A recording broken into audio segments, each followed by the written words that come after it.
¿Cómo se estructuran las oraciones? O sea, ¿cómo formamos oraciones en inglés? En esta clase vas a aprender. No te vayas.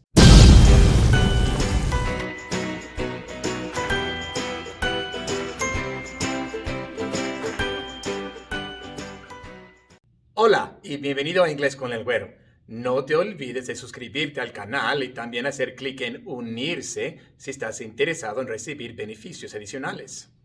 En otras clases hemos visto algunas de las partes de la oración, los sustantivos, los verbos, los adjetivos, y puedes ver esas clases con las partes individuales de la oración aquí. En esta clase vas a aprender cómo juntar todas esas partes para hacer una oración, cómo formar oraciones, cómo estructurar correctamente las oraciones en inglés. Bueno, entonces, ¿cuál es la estructura básica de la oración en inglés? Pues es igual a la estructura básica de la oración en español. Sujeto, verbo, complemento. Sujeto, verbo, complemento.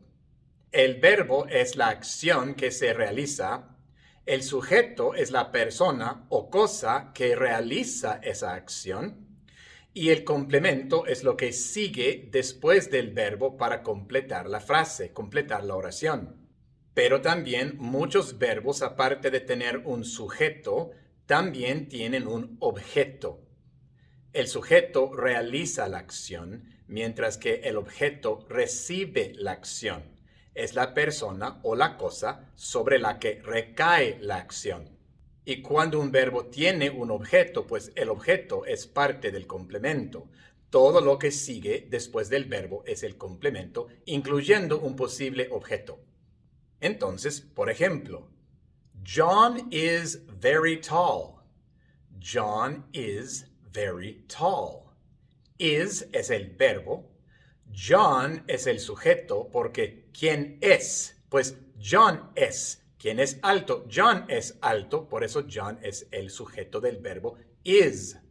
Y luego el complemento es very tall, porque es lo que sigue después del verbo.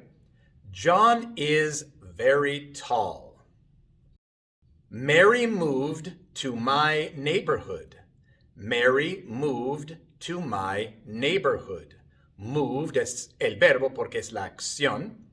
¿Y quién se mudó? ¿Quién realizó esa acción? Pues Mary, y por eso Mary es el sujeto. Mary moved. Y luego, to my neighborhood es el complemento, porque es lo que completa la frase, es lo que complementa lo que viene antes. Mary moved to my neighborhood. I threw the ball up. I threw the ball up. Threw es el verbo, el pasado del verbo throw, lanzar. Y luego yo soy el sujeto, porque quien lanzó la pelota, quien realizó la acción, pues yo. I threw, y luego el complemento, the ball up.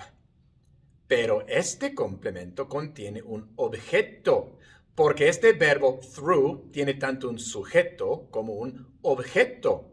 Yo realicé la acción, pero la acción también cayó sobre algo. Algo recibió esa acción.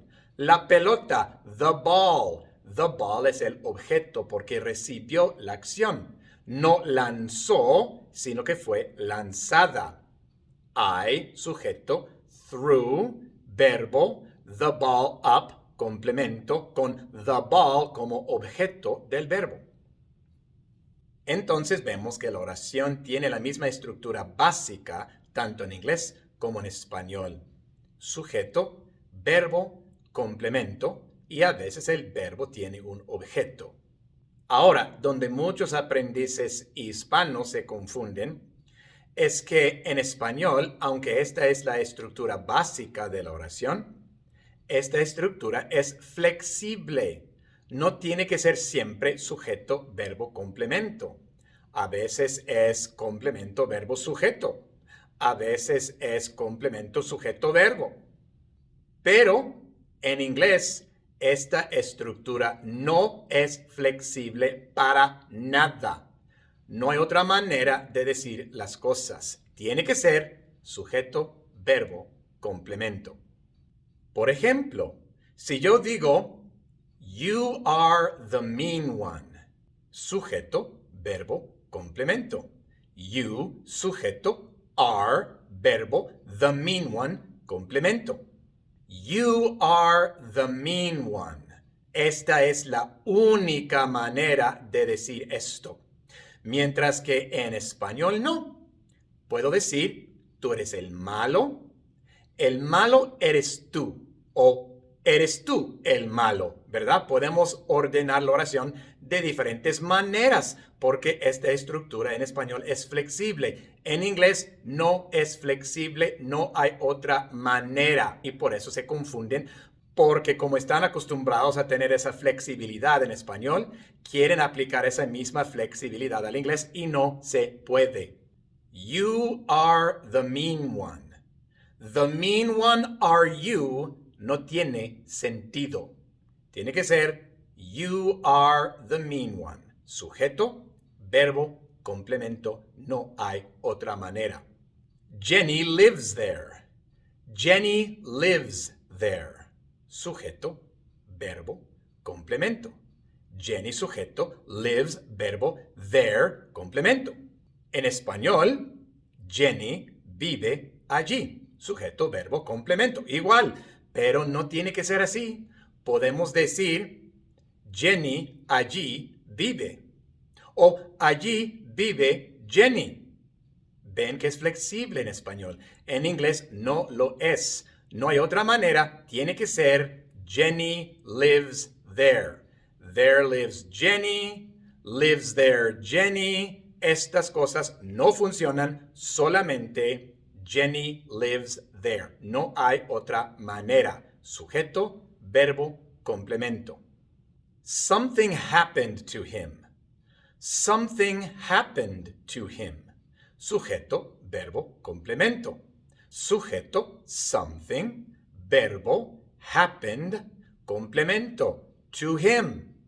Así de sencillo, no hay otra manera. Algo le sucedió a él, igual en español, sujeto, verbo, complemento. Pero no tiene que ser así. Podemos decir a él le sucedió algo o le sucedió algo a él, etcétera, etcétera. Es flexible. En inglés no es flexible para nada, en lo absoluto. Tiene que ser sujeto, verbo, complemento. Something happened to him. No hay otra manera. To him happened something to him. No, incorrecto. Tiene que ser something happened to him.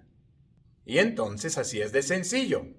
La estructura básica de la oración en inglés es igual que en español. Sujeto, verbo, complemento. La diferencia es que esta estructura es flexible en español, mientras que en inglés no para nada. Pero hay algo más que hay que decir al respecto. Hay una parte extra en español que no existe en inglés. En español, cuando el objeto directo del verbo es una persona, se coloca una A antes de esa persona. Pero cuando el objeto directo no es una persona, entonces no se usa esa A. Esa A se llama la A personal y no existe en inglés. Por ejemplo, yo vi a tu novia. Yo vi a tu novia. Yo vi tu pintura. Yo vi tu pintura. Tu novia es una persona y por eso se dice yo vi a tu novia. Pero una pintura es una cosa, no es una persona y por eso se dice yo vi tu pintura. No se usa la A. Por eso se llama la A personal, porque va antes de las personas cuando son el objeto directo del verbo. En inglés, esa A personal no existe. Muchas personas se confunden porque aprenden que A en inglés es to y por eso quieren colocar to en inglés donde va la A personal en español. Incorrecto. Se dice I saw your girlfriend. I saw your girlfriend. No se dice I saw to your girlfriend no tiene sentido. I saw your girlfriend. I saw your painting.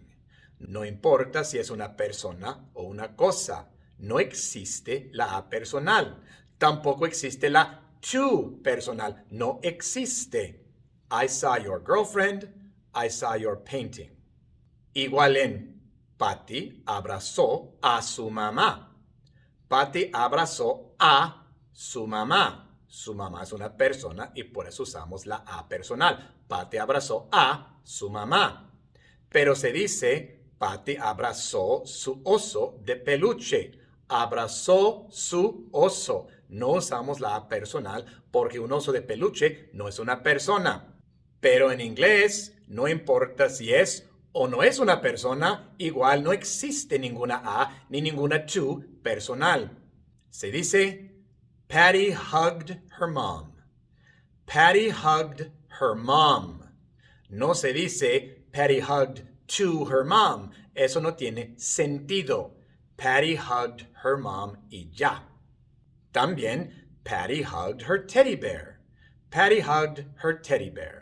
Si es una persona o una cosa, no importa, no existe ninguna A ni ninguna to personal. Y entonces, como repaso, la estructura básica de la oración en inglés es igual a la estructura básica de la oración en español. Sujeto, verbo, complemento. El sujeto es la persona o la cosa que realiza la acción. El verbo es la misma acción que se realiza. Y el complemento es lo que sigue para completar la frase. También muchos verbos tienen un objeto, la persona o la cosa sobre la que recae la acción, y el objeto viene siendo parte del complemento. Esta estructura en español es flexible y por eso muchas personas tratan de aplicar esa misma flexibilidad al inglés y no se puede. Esta estructura en inglés no es flexible para nada, es muy rígida. Tiene que ser a la fuerza sujeto, verbo, complemento. Cuando el objeto directo del verbo en español es una persona, colocamos la A personal antes de esa persona. Mientras que en inglés la A personal no existe, tampoco la to personal, no existe tal cosa. Así que al hablar inglés no coloquen ni A ni to antes del objeto directo de los verbos. Y ya saben cómo estructurar sus oraciones en inglés. Y esa es nuestra clase de hoy. Si todavía no te has suscrito al canal, pues suscríbete para que no te pierdas ninguna clase. También, si estás interesado en recibir beneficios adicionales, como clases en directo, haz clic abajo donde dice unirse. Nos vemos en la siguiente.